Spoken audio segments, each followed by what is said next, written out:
আল্লাহ নবী বলেন, এই যে আমার উম্মত তোমরা দুরূদ পড়লা, তাবলুগুনি ফাইন্না সালাতাকুম তাবলুগুনি হাইসু কুনতুম, তোমরা যেখানেই থাকো, বাংলাদেশে থাকো, ভালুকা থাকো, দুরূদ পড়ার সাথে সাথে তোমার দুরূদ আমার কবরে পৌঁছে যায়। পড়ছি, কবরে চলে গেছে। তাহলে দুরূদ কেন পড়বো? 3 নাম্বার, আমরা দুরূদ পড়ার সাথে সাথে নবীজির কবরে পৌঁছে যায়। আল্লাহ বেশি বেশি দুরূদ পড়ার তৌফিক দান করেন। 4 নাম্বার, দুরূদ যারা যত বেশি পড়বে তাদের অন্তর তত বেশি বড় হবে, তাদের অন্তরে কৃপণতা তত বেশি দূর হবে। সুবহানাল্লাহ। এই ব্যাপারে আমি আপনাদের সামনে 3টি হাদিস বলবো, মন দিয়ে শুনবেন।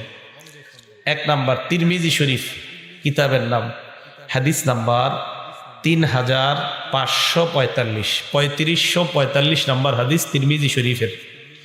এই হাদিসের বর্ণনাকারীও আবু হুরায়রা রাদিয়াল্লাহু তাআলা عن أبي هريرة رضي الله تعالى عنه قال قال رسول الله صلى الله عليه وسلم, নবীজি বলেন, রগিমা আনফু রাজুলিন, ওই ব্যক্তির নাক ধুলুণ্ঠিত হোক, ওই ব্যক্তির নাকটা ধুলোয় দূষরিত হোক, ওই ব্যক্তির নাক ধুলায় দূষরিত হোক।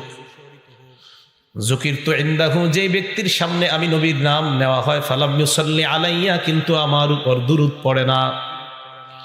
নবীজি বলেন, ওই ব্যক্তি ধ্বংস হোক, ওই ব্যক্তির নাকটা ধুলোয় দূষরিত হোক, যেই ব্যক্তির সামনে আমি নবীর নাম নেওয়া হয় কিন্তু আমার নাম শুইনাও দুরূদ পড়ে না।